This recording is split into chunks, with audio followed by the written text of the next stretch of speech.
ناظرین، ہماری series profit stories میں آج ہم حضرت شعیب علیہ السلام کا تذکرہ کریں گے، جنہیں خطیب الانبیاء یعنی نبیوں کا خطیب بھی کہا جاتا ہے۔ اس کی وجہ یہ ہے کہ آپ فصاحت و بلاغت اور زور بیان میں اپنی مثال آپ تھے۔ حضرت شعیب علیہ السلام کی بعثت مدین میں ہوئی۔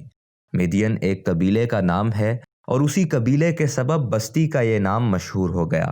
دراصل حضرت ابراہیم علیہ السلام کے ایک بیٹے کا نام مدین تھا اور ان کی نسل کو اہل مدین کہا جاتا ہے۔ یہ جگہ بحیرہ کلزم کے مشرقی کنارے اور عرب کے شمال مغرب میں شام سے متصل حجاز کے آخری حصے میں واقع تھی۔ حجاز سے شام، فلسطین اور مصر کے سفر کے دوران قبیلہ مدین کی اس بستی کے کھنڈرات دکھائی دیتے ہیں، جبکہ مدین نام کا ایک شہر آج بھی شرقی اردن کی بندرگاہ معان کے قریب موجود ہے۔ قرآن کریم میں حضرت شعیب علیہ السلام اور ان کی قوم کا تذکرہ 11 مقامات پر آیا ہے۔ سورۃ الاعراف، سورۃ الہود، سورۃ الحجر، سورۃ الشعراء اور سورہ عنکبوت میں آپ علیہ السلام کا ذکر موجود ہے۔ حضرت شعیب علیہ السلام جس قوم کی طرف مبعوث فرمائے گئے، قرآن کریم میں اسے اہل مدین، اصحاب مدین اور اصحاب ایکا کے نام سے پکارا گیا ہے۔ اصحاب مدین تہذیب و تمدن سے آشنا شہری قبیلہ تھا۔ یہ لوگ جس بڑی شاہراہ پر رہتے تھے وہ شام سے فلسطین، یمن اور مصر سے ہوتی ہوئی بحر کلزم کے مشرقی کنارے سے گزرتی ہے، اور حجاز کے تجارتی قافلے اسی راستے سے سفر کیا کرتے تھے۔ قوم شعیب علیہ السلام وہ قوم تھی جو ایک طرف اللہ اور اس کے رسول پر ایمان نہ لا کر حقوق اللہ کی خلاف ورزی کر رہی تھی، تو دوسری طرف ناپ تول میں کمی، لوٹ مار، رہزنی، ڈرانا دھمکانا، زمین پر فساد جیسے گھناؤنے جرائم کی مرتکب ہو کر حقوق العباد کی دھجیاں بکھیر رہی تھی۔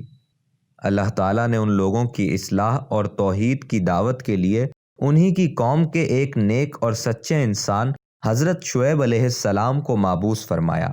پچھلی قوموں کی طرح قوم شعیب علیہ السلام میں بھی مشرکانہ رسم و عقائد کا دور دورہ تھا۔ حضرت شعیب علیہ السلام نے پہلے انہیں توحید کی دعوت دی، پھر ان سے کہا کہ تمہارے پاس تمہارے پروردگار کی طرف سے نشانی آ چکی ہے، تم ناپ تول پوری طرح کیا کرو اور لوگوں کو چیزیں کم نہ دیا کرو، اور زمین میں اصلاح کے بعد خرابی نہ کرو۔ اگر تم صاحب ایمان ہو تو سمجھ لو کہ یہ بات تمہارے حق میں بہتر ہے۔ حضرت شعیب علیہ السلام کی توحید کی دعوت سن کر قوم کے متکبر سردار چراغ پا ہو گئے اور انہوں نے حضرت شعیب علیہ السلام کو دھمکیاں دینا شروع کر دیں۔ ان کی قوم کے متکبر سرداروں نے کہا، اے شعیب، ہم تم کو اور تمہارے ساتھ ایمان لانے والوں کو اپنی بستی سے باہر نکال دیں گے۔ لیکن حضرت شعیب علیہ السلام نے اپنی قوم کے سرداروں سے فرمایا، تمہارے باطل مذہب سے اللہ تعالیٰ نے نجات دے دی ہے، اس کے بعد اگر ہم تمہارے مذہب میں واپس آ جائیں تو یہ ہماری طرف سے اللہ تعالیٰ پر سخت بہتان ہوگا اور ہمیں شایان نہیں ہے کہ اس میں لوٹ آئیں۔ حضرت شعیب علیہ السلام اپنی قوم کی بدعمالیوں پر سخت رنجیدہ رہتے اور انہیں بار بار واعظ و نصیحت کرتے، لیکن ان پر کوئی اثر نہ ہوتا تھا۔ روایت میں آتا ہے کہ حضرت شعیب علیہ السلام نابینا تھے یا ان کی بصارت بہت کم تھی۔ چنانچہ حضرت شعیب علیہ السلام کے واعظ و نصیحت کے جواب میں یہ سردار طعنہ زنی کرتے ہوئے انہیں سنگسار کرنے کی دھمکیاں دینے لگے۔ انہوں نے کہا، اے شعیب، تمہاری بہت سی باتیں ہماری سمجھ میں نہیں آتیں، اور ہم دیکھتے ہیں کہ تم ہم میں کمزور بھی ہو، اور اگر تم ہمارے بھائی نہ ہوتے تو ہم تم کو سنگسار کر دیتے۔ قوم کے متکبر سرداروں کی جارحانہ گفتگو کے بعد حضرت شعیب علیہ السلام کو اس بات کا اندازہ ہو گیا تھا کہ ان کے دلوں پر مہر لگ چکی ہے اور ان پر کسی بات کا کوئی اثر نہیں ہوگا، لہٰذا انہوں نے اپنے رب سے دعا کی کہ اے پروردگار، ہم میں اور ہماری قوم میں انصاف کے ساتھ فیصلہ کر دے، اور آپ سب سے اچھا فیصلہ کرنے والے ہیں۔ در حقیقت ان الفاظ کے ساتھ حضرت شعیب علیہ السلام نے اپنی قوم میں سے کفار کی ہلاکت کی دعا کی تھی، جسے اللہ تعالیٰ نے قبول فرما لیا۔ قوم شعیب علیہ السلام 3 طرح کے عیوب میں مبتلا تھی اور اللہ تعالیٰ نے اسے 3 طرح کے عذاب سے ہی نیست و نابود کیا۔ قرآن کریم میں 3 طرح کے عذاب کا تذکرہ ہے جو قوم شعیب علیہ السلام پر آئے تھے۔ سورہ اعراف میں ہے کہ ان کو بھونچال نے آ پکڑا اور وہ اپنے گھروں میں اوندھے پڑے رہ گئے۔ سورہ عنکبوت میں اللہ تعالیٰ نے فرمایا کہ انہوں نے ان کو یعنی شعیب علیہ السلام کو جھوٹا سمجھا، سو ان کو زلزلے نے آ پکڑا اور وہ اپنے گھروں میں اوندھے پڑے رہ گئے۔ جبکہ سورہ ہود میں چنگھاڑ کے ذریعے عذاب کا ذکر آیا، کیونکہ یہ لوگ اپنے نبی کا مذاق اور تمسخر اڑایا کرتے تھے، پھپتیاں کستے تھے، لہٰذا اللہ تعالیٰ نے ایک فرشتے کے ذریعے اس قوم پر ایک چیخ لگوائی جس سے ان کے کلیجے پھٹ گئے۔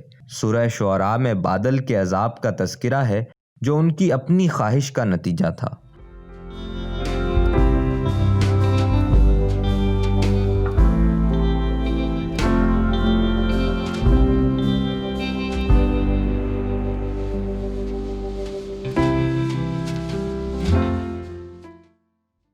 روایت ہے کہ اللہ تعالیٰ نے ان پر پہلے تو سخت گرمی مسلط فرمائی اور 7 دن مسلسل ان پر ہوا بند رکھی، جس کی وجہ سے پانی اور سایہ بھی ان کی گرمی نہ کم کر سکا اور نہ ہی درختوں کے جھنڈ کام آئے۔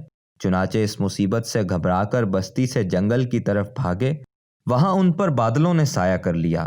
سب گرمی اور دھوپ کی شدت سے بچنے کے لیے اس سائے تلے جمع ہو گئے اور سکون کا سانس لیا، لیکن پھر چند لمحوں بعد ہی آسمان سے آگ کے شعلے برسنے شروع ہو گئے، زمین زلزلے سے لرزنے لگی اور پھر آسمان سے ایک سخت چنگھاڑ آئی تو اس نے ان کی روحوں کو نکال دیا اور جسموں کو تباہ و برباد کر دیا اور سب اوندھے گرے پڑے رہ گئے۔ قوم پر عذاب آتا دیکھ کر حضرت شعیب علیہ السلام اور ان کے ساتھی یہاں سے چل دیے۔ جمہور مفسرین نے فرمایا ہے کہ آپ علیہ السلام مکہ معظمہ آ گئے اور آخر تک یہاں قیام کیا۔ حضرت شعیب علیہ السلام نے طویل عمر پائی۔ روایت کے مطابق انتقال کے وقت آپ کی عمر 400 سال تھی۔